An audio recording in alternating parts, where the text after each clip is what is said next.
Have you sorted out your holiday plans yet for 2020?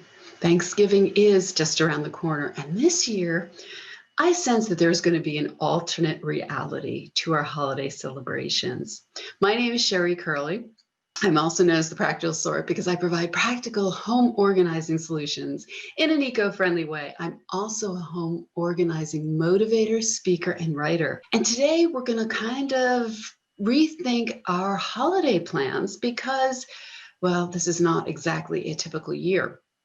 In a typical year, our Thanksgiving table is surrounded by either family or friends. At least one, if not both, of my kids are home.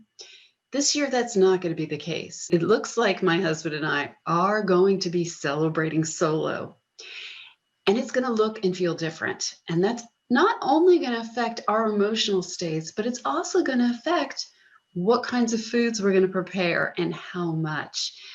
He's usually the chief chef, and he loves making a really wonderful turkey. His turkeys always come out perfectly browned on the outside and tender on the inside.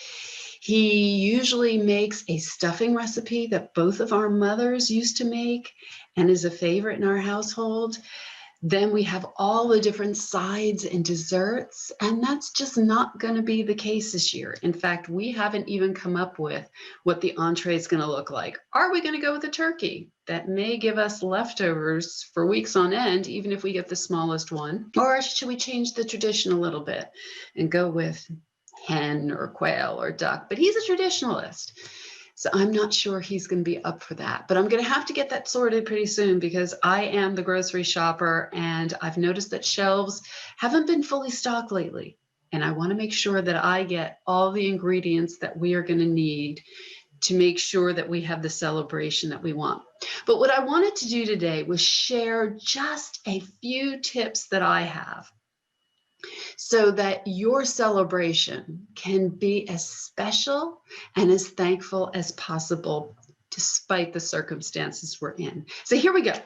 The first thing is to arrange a time with your loved ones to maybe do a video celebration. Whether you use Zoom or some other platform, just try to find a time where all of you can maybe be sitting down for a meal together, or beforehand or afterwards to touch base and just check in with everybody to see how their day is going. And in fact, if you are going to be planning a meal together, be sure to consider time differences. So let's say those on the East Coast want to have their Thanksgiving celebration meal at noon. That's probably not going to work so well for West Coast folks who would have to start cooking their turkey in the middle of the night unless they have some kind of deep fryer or other way to prepare the turkey ahead of time and have it ready, say at 9 o'clock in the morning, which is what a 12 o'clock celebration would be on the East Coast.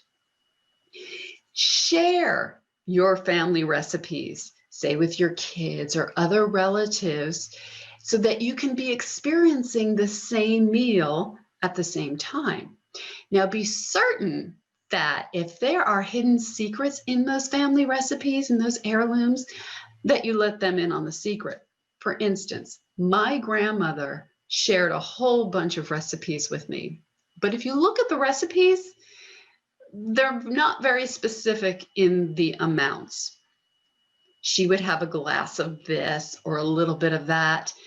If you know what the exact measurements are, the tablespoons, the teaspoons, the cups, let others know so they're not floundering as they are trying to figure out the secrets behind a recipe. Also, say this is your kid's first Thanksgiving making a turkey. They may not be tuned into the whole idea of pounds per hour.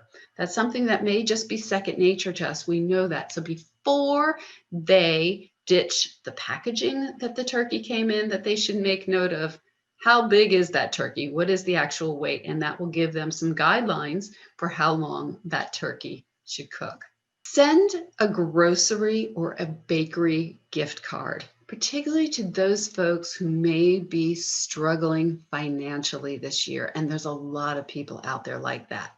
But I would suggest if you are a recipient of a gift card, spend it as soon as possible. Not only does the gift card help out financially to the family, it also helps out the merchants locally.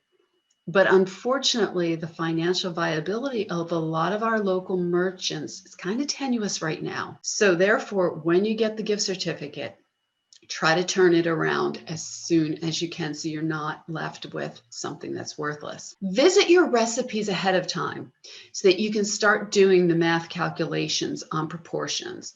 If you're going to be scaling down, you're not going to have to buy quite as much to make whatever the recipe is. If you used to make a giant cake and now you only want to make, say, a little 8x8 pan, you're not going to need as much flour and sugar and butter or whatever else is in that recipe. Check with your grocery store meat department or your butcher for the size that is most appropriate for the number of people who are going to be at the dinner and for the selection, the entree selection, so that you get the best quality for the price. And they are usually excellent at giving advice about those kinds of questions. If you plan to have guests, ensure that you have a lot of hand cleanser available and fresh towels or towelettes.